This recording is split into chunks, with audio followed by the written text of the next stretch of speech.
আসসালামু আলাইকুম রহমতুল্লাহি ওবরকাতুহু। সম্মানিত দর্শক, বাংলাদেশের রাজনীতির যে প্রকৃতি এবং পরিবেশ, বলতে গেলে দিনের মধ্যে ৪ বার করে পরিবর্তন হচ্ছে। মানে ২৪ ঘন্টার মধ্যে প্রতি ৮ ঘন্টা পর, পর পরিবর্তন হচ্ছে। এদেশের কোনো রাষ্ট্রীয় সিদ্ধান্ত, কোনো মন্ত্রণালয়ের সিদ্ধান্ত রাত ২টোর পরে হয়।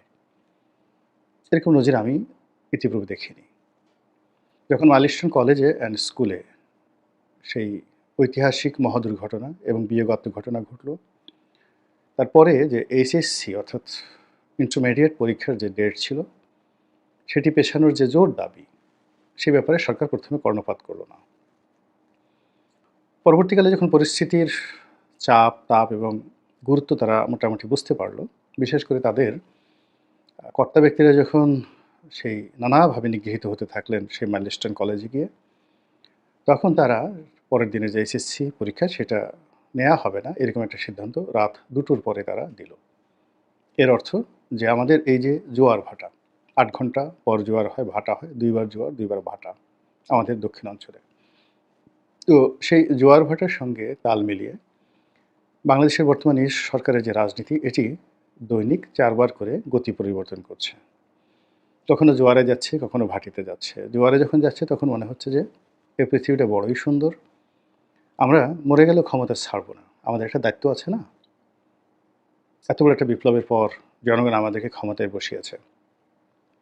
আমরা জনগণের একটা কুল কিনারা না করে, জনগণকে একটা অন্যরকম যাকে বলা হয় অনুভূতি না দিয়ে আমরা এই দেশ ছেড়ে কোথাও যাব না জোয়ারের সময়। কিন্তু ভাটার সময় তাদের মনে হয়, হায় আল্লাহ, এ কি? এটা দেখি সবাই বিশ্বাসঘাতক, সবাই মুনাফিক, সবাই তো স্বৈরাচারী বা ফ্যাসিবাদী সরকারের দোসর। চারিদিকে শুধু চক্রান্ত, কেউ কৃতজ্ঞতা স্বীকার করে না। এত খাওয়াই, এত পড়াই, পোলাও কুরমা, বিরিয়ানি, এগুলোর হিসাব তো আমাদের দিতে হবে। রাষ্ট্রীয় অর্থে আমরা তাদেরকে আনি, খাওয়াই, দাওয়াই, কত মিষ্টি, মিষ্টি কথা বলি। কিন্তু আমার ঘর থেকে বের হওয়ার পরই এদের কি হয়? কেন তারা আমার বিরুদ্ধে কথা কয়? তো এইরকম একটা পরিস্থিতিতে দিনে ২ বার, রাতে ২ বার তাদের মতামত পরিবর্তন হয়। ফলে আমরা যারা রাজনীতি বিশ্লেষণ করি, আমরাও আসলে কোনো গতি এবং প্রকৃতির প্রতি নির্ভর করতে পারি না। একবার মনে হয় যে জামাতের সঙ্গে এনসিপির সঙ্গে ডক্টর মোহাম্মদ ইউনূস এবং তার সরকারের একেবারে দহরম-মহরম সম্পর্ক। যেমন সম্পর্ক ১৯৭১ সনে পাকিস্তান সরকারের সঙ্গে জামাতের ছিল, এবং জামাত বিশ্বাস করে তার বিশ্বস্ত লোকদেরকে এখানে রাজাকার, আলবদর আর শামস বাহিনীতে নিয়োগ দিয়েছিল, এবং যেভাবে জামাত তাদের শীর্ষ নেতাদেরকে সেই ইয়াহিয়া খানের যে প্রাদেশিক মন্ত্রী পরিষদ, অর্থাৎ যুদ্ধকালীন সময় বাংলাদেশে যে মন্ত্রী পরিষদ ছিল, সেই মন্ত্রী পরিষদে জামাত তাদের প্রার্থীরা দিয়েছিল ঠিক একইভাবে। এখন তারা যে ঝুঁকি নিয়েছে, সেটা ৭১-এর চাইতে এই ঝুঁকি কোনো অংশে কম নয়। ৭১-এ বাংলাদেশে জামাতের যে স্থিতি ছিল, তাদের যে সংখ্যাগরিষ্ঠতা ছিল, তাদের অর্থনৈতিক ভিত্তি ছিল, সে তুলনায় এখন ১০০ গুণের বেশি ইন অল রেটিং তারা আছে। তো কাজেই এখান থেকে যদি তারা বিচ্যুত হয়, পদচ্যুত হয়, মানে ক্ষমতাচ্যুত হয় আর আঘাতপ্রাপ্ত হয় পুনরায়, আগেরবার তো আওয়ামী লীগ তাদেরকে না বুঝে আঘাত করেছে। আর এইবার যারা ক্ষমতায় আসবে, সেটা বিএনপি আসুক বা অন্য যে কেউ আসুক, তারা জামাতকে যে আঘাত করবে এটা বুঝে শুনে আঘাত করবে, এবং সেই দিক থেকে বর্তমান সরকার জামাতের জন্য সবচেয়ে নিরাপদ। আবার এনসিপি নামক যে নতুন দলটি গঠিত হয়েছে, তাদেরও ডক্টর মোহাম্মদ ইউনূস ছাড়া বিকল্প নেই, এবং যে কোনো মূল্যে সরকারের সঙ্গে তাদের থাকতে হবে। এই সহজ সরল হিসাব অনুযায়ী আমরা সরকার, জামাত, এনসিপি এদেরকে ঐক্যবদ্ধ রেখে এর বিপরীতে আমরা মনে করি যে বিএনপি বা অন্যান্য রাজনৈতিক শক্তিগুলো তারা একটা জটলা পাকানোর চেষ্টা করবে। কিন্তু এটা থাকে না। মানে পদ্মা নদীর তীরে যেমন পলিমাটি থাকে না, চর যেমন থাকে না, তারপরে কোনো স্থাপনা টিকে না, ঠিক তদ্রূপ আমাদের এদেশে যে রাজনৈতিক ঐক্য, সকালে যেটা বললাম বা যেটা দেখলাম, এটা বিকেলে এসে থাকে না। এখন অবস্থা দৃষ্টি মনে হচ্ছে যে জামাত এবং এনসিপি দুটোই সরকারের প্রতি নানা কারণে বিরক্ত, এবং তারা কোনো অবস্থাতেই ডক্টর মোহাম্মদ ইউনূসের উপর আস্থা রাখতে পারছে না। আর ডক্টর মোহাম্মদ ইউনূসের কাছাকাছি যারাই বিভিন্ন সময় আসার চেষ্টা করেছে, তার নূরের জিল্লতে, তার উত্তাপে, তার চেহারার সৌন্দর্যে, তার প্রজ্ঞা, মেধা এবং যোগ্যতার দাপটে সবগুলো সুহাকি তারা অর্থাৎ ইঁদুরের মতো মাথা নিচু করে ওই ভবন থেকে বের হতে বাধ্য হন এবং বের হওয়ার পরে তাদের আসলে কোনো জবানে বক্তব্য থাকে না, স্বর থাকে না কণ্ঠে। জিহ্বা নাড়াচাড়া করার মতো শক্তি সামর্থ্য তাদের থাকে না। তো এইভাবে চলছে, টানা হেঁচড়া চলছে। কিন্তু এখন আজকের এই যে দিনটিতে আমি ভিডিও করছি, সেটি হলো জুলাই মাসের একেবারে শেষ সময়। এই জুলাই মাসের একেবারে শেষ ২-৩টি দিন আছে মাত্র। এখন বাংলাদেশের যে পরিস্থিতি আন্তর্জাতিকভাবে, তারপর স্থানীয়ভাবে এতটা জটিল আকার ধারণ করেছে। যেমন ধরুন, আমেরিকা কোনো অবস্থাতেই ডক্টর মোহাম্মদ ইউনূসকে আর ছাড় দিতে চাচ্ছে না। ডোনাল্ড ট্রাম্প প্রশাসনের কাছ থেকে ন্যূনতম যতটুকু আশা করা যাচ্ছিল, সেই আশার কোনো রকম বাণী শোনা যাচ্ছে না। বাংলাদেশের উপর তারা একতরফাভাবে ৩৫% ট্যাক্স আরোপ করেছে আমাদের যে রপ্তানিযোগ্য পণ্যের উপর, এবং এই বিষয়ে আলাপ আলোচনা করার জন্য দ্বিতীয় মেয়াদে বাংলাদেশের কর্মকর্তারা, মানে বাণিজ্য উপদেষ্টা বা বাণিজ্য মন্ত্রী যে যাবেন, এই জন্য কোনো অ্যাপয়েন্টমেন্টই দেওয়া হচ্ছে না, কোনো দাওয়াতপত্র দেওয়া হচ্ছে না, এবং সরকারের সঙ্গে অর্থাৎ মার্কিন সরকারের সঙ্গে আলোচনার কোনো সুযোগই পাওয়া যাচ্ছে না। অন্যদিকে চীনও তো বেঁকে বসেছে।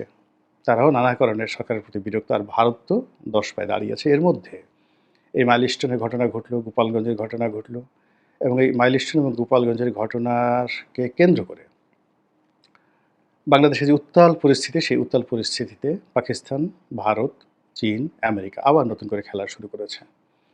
মায়ানমার সীমান্তে আমাদের নতুন সমস্যা দেখা দিয়েছে, এবং যে মানবিক করিডোর জাতিসংঘ চেয়ে আসছিল, সেই মানবিক করিডোরের বিষয়টা আবার আসছে, এবং বিভিন্ন আন্তর্জাতিক গণমাধ্যমে আমাদের রোহিঙ্গা ইস্যুটি যেভাবে আসছে, তাতে মনে হচ্ছে এটি আমাদের গদির উপর একটা বিস্ফোরক হয়ে দেখা দিয়েছে। আমাদের সবচেয়ে বড় সমস্যা হলো যে জনগণের মধ্যে যে উন্মত্ততা দেখা দিয়েছে, উত্তালতা দেখা দিয়েছে, এবং কোনো কিছু না মানার তাদের যে প্রবৃত্তি, এবং যখন যেভাবে পারো যাকে ইচ্ছে তাকে ধরো, মারো, খাও, এই যে থিওরি চলছে, এটি গত ২ সপ্তাহে সহ্যের সীমা ছাড়িয়ে গেছে। ফলে আমার কমন সেন্স যেটা বলছে, সিক্স সেন্স যেটা বলছে, যে সরকারের এই মুহূর্তে যারা কর্তা ব্যক্তি আছে, তাদের প্রায় সকলের অবস্থা ছেড়ে দে মা, কেঁদে বাঁচি। কোনো মতে একটা নির্বাচন দিয়ে তারপরে কারো হাতে দায়িত্ব হস্তান্তর করে তারা যদি নিরাপদ বা সেফ এক্সিটের কোনো সুযোগ পায়, তাহলে তারা সেই সেফ এক্সিটের জন্য সর্বোচ্চ চেষ্টা করবে। এটাই স্বাভাবিক এখন যা যাচ্ছে। তো সেই দিক থেকে তারা এই গত ১১ মাসে জামাতের সঙ্গে এনসিপির সঙ্গে যে মাখামাখি করেছে, দহরম মহরম করেছে, তো সেক্ষেত্রে যদি ফরমালি জামাত এবং এনসিপির কাছ থেকে বিদায়ের চেষ্টা করা হয়, বিদায়ের বাণী শোনানো হয়, তাহলে বুঝতে পারেন জামাত এবং এনসিপির যারা কর্তা ব্যক্তি, তারা সবাই বলবে, চাচা মিয়া বা দাদু ভাই, মরে গেলেও জীবন গেল, আপনাকে ছাড়া যাবে না। আমরা আফগানিস্তানে দেখেছি, যখন আমেরিকা তাদের দোসরদেরকে ছেড়ে গেছে, তখন ওই আফগানিস্তানে কি ভয়াবহ পরিস্থিতি তৈরি হয়েছে। আমরা বাংলাদেশে দেখেছি যে শেখ হাসিনা যখন বাংলাদেশ থেকে চলে গেছেন, তার দোসর, পাত্র, মিত্র, আমলা কামলা, উজির নাজির, পায়েক, পেয়াদা, কোতোয়াল প্রায় সবাই এখন দস্যু রানী ফুলুনের মতো মানুষের আক্রমণের শিকার হচ্ছে। কোর্ট কাছারিতে, অফিস আদালতে, জেলখানা থেকে শুরু করে সর্বত্র। তো কাজেই আগামীতে এরকম একটা পরিবেশ যেন সৃষ্টি না হয়, এজন্য আপনাকে ছাড়া হবে না, এটা স্বাভাবিক। এবং এটা যদি ডক্টর মোহাম্মদ ইউনূস এই মেসেজটা বুঝে থাকেন, তাহলে তিনি তাদেরকে কখনোই সে কথা বলবেন না যে কথায় তারা বিক্ষুব্ধ হয়ে ওঠে, এবং তিনি বিকল্প সেই ব্যবস্থা করবেন যে ব্যবস্থায় তার একটা নিরাপদ প্রস্থান হয়। এবং তার জন্য তার সবচেয়ে বড় নিরাপদ যে অপশনগুলো, সে অপশন সামরিক বাহিনী, সে অপশন বিএনপি অথবা আওয়ামী লীগের মতো বড় দল, বা দিল্লির মতো একটি কর্তৃত্ববাদী ব্যবস্থা। তো ঘটনা যাই হোক না কেন, এখন যেহেতু তাদের প্রথম এবং প্রধান যাকে বলা হয় উপলক্ষ্য, লক্ষ্য এবং উদ্দেশ্য, এটি হলো একটা সেফ এক্সিট, নিরাপদে প্রস্থান। এখান থেকে সুন্দরভাবে, যেভাবে অতীতকালে মঈনুদ্দিন এবং ফখরুদ্দিন বাংলাদেশ থেকে আমেরিকা চলে গিয়েছিল, এবং যেভাবে ৭৫-এর ১৫ই আগস্টের পর যারা কুশীলব ছিলেন, তারা যেভাবে প্লেনে করে পালিয়ে যাওয়ার সুযোগ পেয়েছিলেন, তো সেক্ষেত্রে যদি বর্তমান সরকারের সব কিছু অস্বাভাবিক হয়, যদি স্বাভাবিক না চলে অস্বাভাবিক হয়, এবং সেক্ষেত্রে তাদের যে বিকল্প, সেই বিকল্প পথটি কোনো অবস্থাতেই সহজ হবে না, স্বাভাবিক হবে না, এবং তারা মানবিক কারণে, সঙ্গতির কারণেই একটা নিরাপদ প্রস্থান চাইবেন এবং সেই প্রস্থান দেওয়ার মতো একমাত্র সক্ষমতা রয়েছে বিএনপির। তো এই কারণে বিএনপির যে চেয়ারপারসন, ভারপ্রাপ্ত চেয়ারপারসন বা চেয়ারম্যান জনাব তারেক রহমান সাহেবের সঙ্গে ডক্টর মোহাম্মদ ইউনূসের যে বৈঠক, এই বৈঠকটি বাংলাদেশের রাজনীতিতে রীতিমতো আগুন ধরিয়ে দিয়েছিল। এই বৈঠকের ফলে চরমোনাই, জামায়াত ইসলামী, এনসিপি সবাই বিক্ষুব্ধ হয়েছিল। আবার সেই বিক্ষোভ কিছুটা কমতে না কমতেই যে প্রবলেমগুলো এই ভিডিওর শুরুতে বলেছিলাম যে মায়ানমার সীমান্তে মানবিক করিডর, পাহাড়ে সমস্যা, আমেরিকাতে শুল্ক সমস্যা, মাইলস্টোন স্কুল অ্যান্ড কলেজে জঙ্গি বিমান আশ্রয়ে পড়া, তারপর বহু হতাহত এবং একই সঙ্গে গোপালগঞ্জের নির্মম ঘটনা, সব মিলিয়ে সরকারকে একটা ত্রাহি অবস্থার মধ্যে ফেলে দিয়েছে। এর মধ্যে ভারতীয় ঊর্ধ্বতন সেনা কর্মকর্তাদের নড়াচড়া, তাদের ঘন ঘন দিল্লি থেকে কলকাতায় আসা, কলকাতা থেকে শিলিগুড়ি যাওয়া, এই জিনিসগুলো আমাদের দেশে কিন্তু মারাত্মক আতঙ্ক সৃষ্টি করেছে। তো সেই আতঙ্ক যে সরকারকে ধরবে না বা সরকারকে পেয়ে উঠবে না, সরকার এত বড় বীর হয়ে গেছে, সাহসী হয়ে গেছে, এটা মনে করার কোনো কারণ নেই। তো সঙ্গতির কারণেই তারা বিকল্প পথ খুঁজবে এবং আওয়ামী লীগের দেখেন যে বড় বড় কর্তা ব্যক্তি যারা খুব হুমকি ধামকি দিত, পালাবো না, দেশ ছেড়ে যাবো না, মেরে ফেলবো, কেটে ফেলবো, খেলা হবে, হ্যাং হবে, ত্যাং হবে, সবার আগে নিরাপদে নিশ্চিন্তে স্ত্রী পুত্র সন্তান সহ সপরিবারে এই মানুষগুলো ভেগে গিয়েছে এবং এটা সবসময় হয়। সবসময়ই যারা খুব হম্বিতম্বি করে তারাই সবার আগে ভাগে। ফলে এখন যারা খুব হম্বিতম্বি করছেন, খুব বড় বড় কথা বলছেন, দম্ভ দেখাচ্ছেন, আপনি দেখবেন যে পালানোর ক্ষেত্রে যদি অপশন এসে যায়, তারা দরকার হলে দু হাতকে পাখা বানিয়ে ফেলবে। তারা এখান থেকে উড়াল দিয়ে সোজা নেপালে চলে যাবে, হিমালয়ের পাদদেশে। অথবা তারা শরীরের সাথে মেশিন লাগাবে, অথবা তারা জিন পরি ভূত হবে, অথবা তারা জাদু মন্ত্র দিয়ে নিজেদেরকে অদৃশ্য করে ফেলবে। যেভাবে হোক না কেন, আপনি এদের বেশিরভাগ লোককে খুঁজে পাবেন না।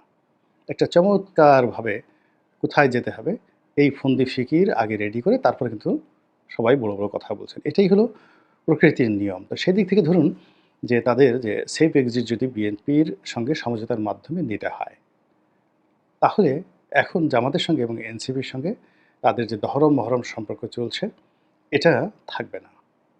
আর সেক্ষেত্রে বলতে গেলে আমরা যেটিকে শব্দে বলি যে বলির পাঠা, সেই বলির পাঠা বানানোর ক্ষেত্রে জামাত এবং এনসিপি ব্যবহৃত হবে, এটাই স্বাভাবিক। এবং বিএনপি যখন ক্ষমতায় আসবে তখন এসে বলেন তো, এই গত কয়েক মাসে যা কিছু ঘটছে, বিএনপি ক্ষমতায় আসলে কিংবা ধরুন আওয়ামী লীগ আসলো, কিংবা ধরেন সেনাবাহিনী আসলো, কিংবা অন্য যে কোনো প্রক্রিয়াতে জামাত আর এনসিপি তারা ক্ষমতার কাছাকাছি আসলো না।